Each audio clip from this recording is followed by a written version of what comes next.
guys, today let's talk about eukaryotic cells and prokaryotic cells, alright? But first of all, let me tell you guys something. Biologists have done a crazy thing. They've classified all of life into domains. We've got 3 domains of life. We've got eukarya, bacteria, and archaea. These are the 3 domains of life. I am a human being. I hope that you are too. So we are in the domain eukarya. We are eukaryotes. Other organisms like E. coli, they are bacteria. They're in the bacteria domain. There are other organisms that are in the archaea domain. Alright? Now, the bacteria and archaea are also known as the prokaryotes. Alright? I'll get to that in a moment as to why they're called that. Now, we've got a eukaryotic cell here and a prokaryotic cell here. Let's just go over some similarities, alright? Notice, they all have this layer around them, right? We call that the cell membrane, or the plasma membrane. I'm going to write plasma membrane right here. The plasma membrane is the layer that surrounds the cell, right? It tells us what's inside the cell and what's outside the cell. Really simple, right? It also tells the cell what to let in and what to let out, right? And that's very important. Now, what else do they have in common? They've got ribosomes in common. Check this out. Dots, dots, dots, dots, dots. Ribosomes are tiny protein and RNA mixtures, a bunch of molecules together. But what they do is very, very important. Ribosomes make proteins. Ribosomes make proteins. And proteins, they do all the stuff in your cells, right?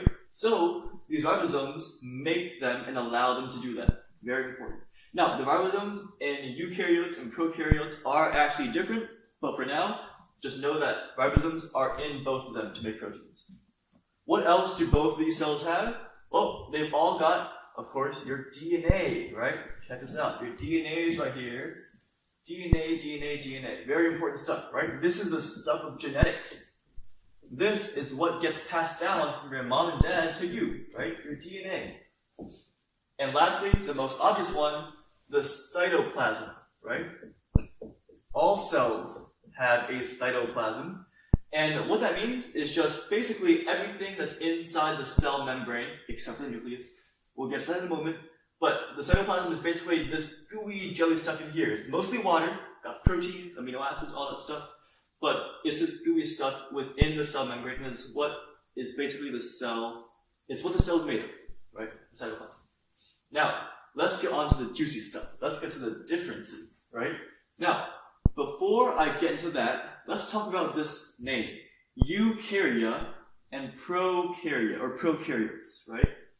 Eu means true. Eu means true. Karya means nut. Alright? So eukarya is another name for true nut. That's the literal meaning, right? What is this nut? Right? It's really strange. Biologists call them strange things. But the nut that it's referring to is actually the nucleus. Check this out. Look at this. The nucleus. That is a nucleus, right? Eukarya, true nut. Nut is nucleus. And what does that do? The nucleus holds the DNA. It's a compartment for that DNA to be inside, right? Now, prokaryotes. Pro means before. It's before the nut, right? So prokaryotes have no nucleus. So is their DNA just floating around? Well, kinda. They're still associated with proteins, but this region of DNA, it's got no compartment. There's no nucleus. So what we call this region of space the nucleoid. This region of space surrounding the DNA is called the nucleoid. This is the main difference between eukaryotes and the prokaryotes, right? If you see a nucleus, it's a eukaryote. If you see no nucleus, it's a prokaryote. Very simple. Now, let's get on to some other stuff. Eukaryotes, this is very important, they've got membrane-bound organelles. Remember what organelles are? They're small organs, right? So, what organelles do we have? We've got things like the mitochondria, right? It's generating the chemical energy that the cell needs to survive, right? The ATP. I like to call it the mitochondria. I like to think of it as the mighty chondria, right? It's energy, powerhouse of the cell. Mitochondria. Bacteria and archaea, the prokaryotes, they don't have any membrane-bound organelles. So they don't have mitochondria, they don't have a nucleus, right? They don't have any of that. But what they do have is something called a cell wall. Now, some eukaryotes do have cell walls. So things like plants, things like fungi, right? Those have cell walls. But the thing is, all prokaryotes have cell walls. Check this out. What is a cell wall? A cell wall is basically just an extra layer of protection. This guy here, that is a cell wall. It's an extra layer of protection. It provides sturdy protection and structure to that cell, right? Now, what else do we got in here, right? We also have other organelles. So, say, for example, you've got a vacuole. This is a vacuole. And this does things like storage. It might store some sugars for the cell, or it might store some protein for the cell. Very important, right? Now, connecting the nucleus. Check this out. It's actually connected to this nuclear membrane, right? This thing right here, this is what we call, it's a very, very long name. This is the endoplasmic reticulum. Oh my god, what is that, right? The endoplasmic reticulum. This guy is an organelle, very, very important.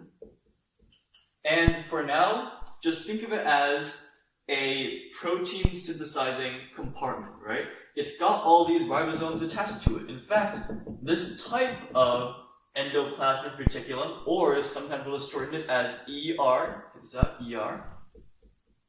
I'm just going to say ER from now on, because that's way too long a word, right?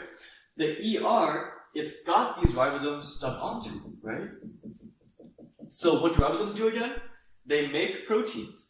With all these ribosomes stuck to it, the ER is very important in making proteins as well.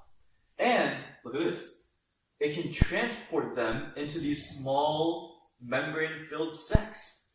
We call these guys vesicles. Vesicles. These are literally just small membrane-filled sacs. And this guy can, let's say, it can bud up, and it will go to something. It will go to something called the Golgi Apparatus. Look at this. That guy.